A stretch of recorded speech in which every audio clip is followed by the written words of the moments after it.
সুপ্রিয় শিক্ষার্থী, আজকে আমরা ষষ্ঠ শ্রেণীর গণিত বিষয়ের ভগ্নাংশের খেলা এই অধ্যায়ে গ্রিডের মাধ্যমে ভগ্নাংশের যোগ। আমরা সাধারণত দুইটি ভগ্নাংশের যোগ আমরা পারি বা করেছি। আজকে দেখব গ্রিডের মাধ্যমে কিভাবে তিনটি ভগ্নাংশের যোগ করা যায়। তো আমরা চেষ্টা করি কিভাবে গ্রিডের মাধ্যমে এটা সমাধান করা যায়।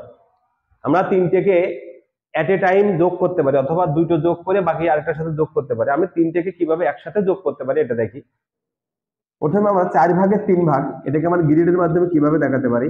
আমরা একটা বস্তুকে 4 ভাগ করলাম, 4 ভাগ থেকে আমি 3 ভাগ রং করে নিলাম। এটা প্রকাশের জন্য আমি এখানে 0 এখানে 1 অর্থাৎ একটা বস্তু এই পর্যন্ত আমার 4 ভাগের 3 ভাগ হলো, এটা আমি দেখালাম। এর সঙ্গে যোগ করব 5 ভাগের 2 ভাগ,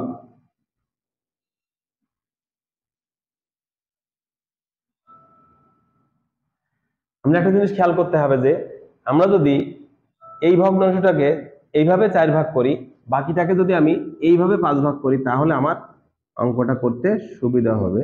1 2 3 4 5 অর্থাৎ 0 এখানে 1, 5 ভাগের এই 2 ভাগকে আমি রং করলাম, এটাকে আমি লিখলাম 5 ভাগের 2 ভাগ। বাকি 10 ভাগের 3 ভাগ, অর্থাৎ একটা বস্তুকে আমি 10টি ভাগ করে তা থেকে আমি 3 ভাগ নিব। 1 2 3 4 5 6 7 8 9 10, 10টি ভাগ করে আমি নিব 3 ভাগ। 0 1 1 2 3 অর্থাৎ এই অংশটুকু আমি রং করলাম, এটা হলো 10 ভাগের 3 ভাগ। তো আমরা জানি যোগ করার ক্ষেত্রে এই রকম একই ভাবে আবার গ্রিড এঁকে তারপরে সমহর বিশিষ্ট ভগ্নাংশ প্রকাশ করতে হয়। এটা হলো 4 ভাগের 3 ভাগ, এটা হলো 5 ভাগের 2 ভাগ, এটা হলো 10 ভাগের 3 ভাগ। তো এখন চিন্তা করতে হবে যে এই ভগ্নাংশ যোগের ক্ষেত্রে আমরা কত হর বিশিষ্ট ভগ্নাংশে প্রকাশ করলে আমরা সবগুলো ক্ষেত্রে সমহর পাবো। আমরা জানি হরগুলোর লসাগু যত, 10 5 এবং 4 এর লসাগু কত? লসাগু 20, অর্থাৎ 20 হর বিশিষ্ট ভগ্নাংশে প্রকাশ করতে হবে। তো আমরা এই কাজটাই আবার পুনরায় এঁকে করতে হবে। আমি একই চিত্রের মাধ্যমে দেখাচ্ছি। তো 4 ভাগের 3 ভাগ, এখানে আমরা 20 হর বিশিষ্ট ভগ্নাংশ প্রকাশ করতে গেলে 20 কে 4 দিয়ে ভাগ করলে হয় 5, সেই 5 দিয়ে আমাকে গুণ করতে হবে।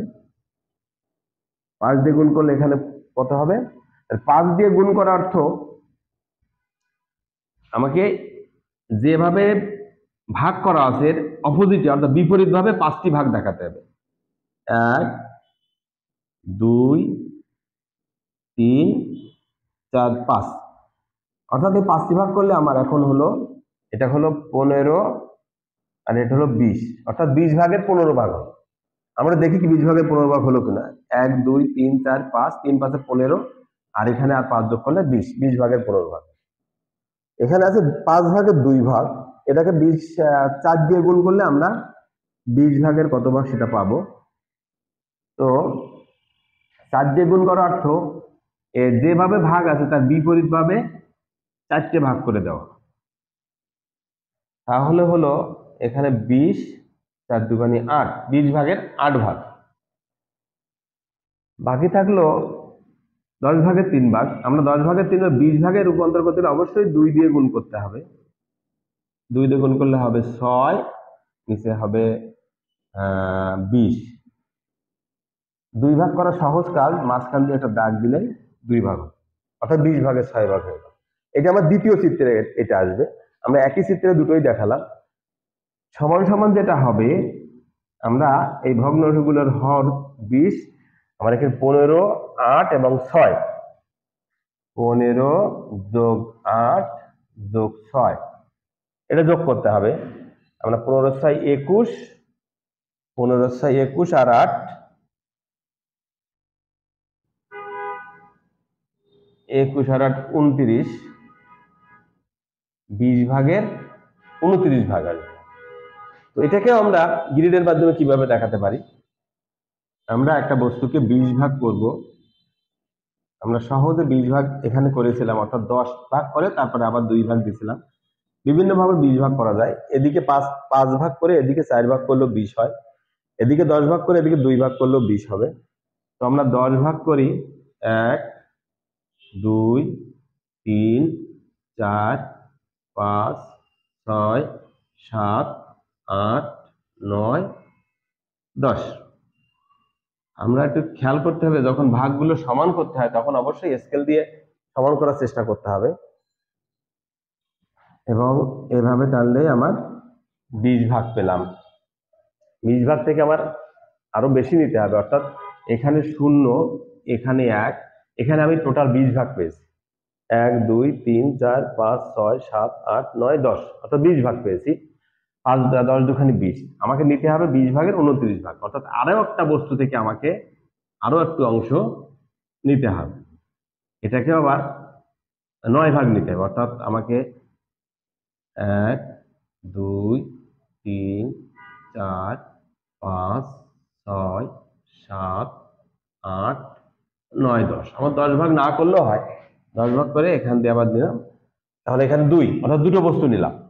এখান থেকে আমাকে এই পর্যন্ত আমার অলরেডি একটি বস্তুর, অর্থাৎ 20 ভাগের 20 ভাগ এখানে পেয়ে গেছি। বাকি দরকার 9 ভাগ, 1 2 3 4 5 6 7 8 9, অর্থাৎ এই পর্যন্ত আমাকে রং করে দিলেই আমার টোটাল অ্যান্সারটা পেয়ে যাবে।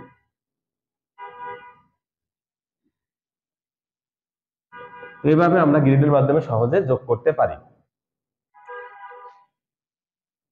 আমাকে যে খেয়াল করতে হবে যে যত হর বিশিষ্ট ভগ্নাংশ প্রকাশ করতে হবে, এবং যা দ্বারা গুণ করে আমাকে সমহর করেছি অত সংখ্যক ভাগ করতে হবে, যে ভাগ করেছিলাম তার অপোজিটে ভাগ করতে হবে, তাহলে আমরা সহজে পেরে দেবো। তো আশা করি গ্রিডের মাধ্যমে আমরা ভগ্নাংশের যোগটা সহজে বুঝতে পারলাম। তো ধন্যবাদ সকলকে।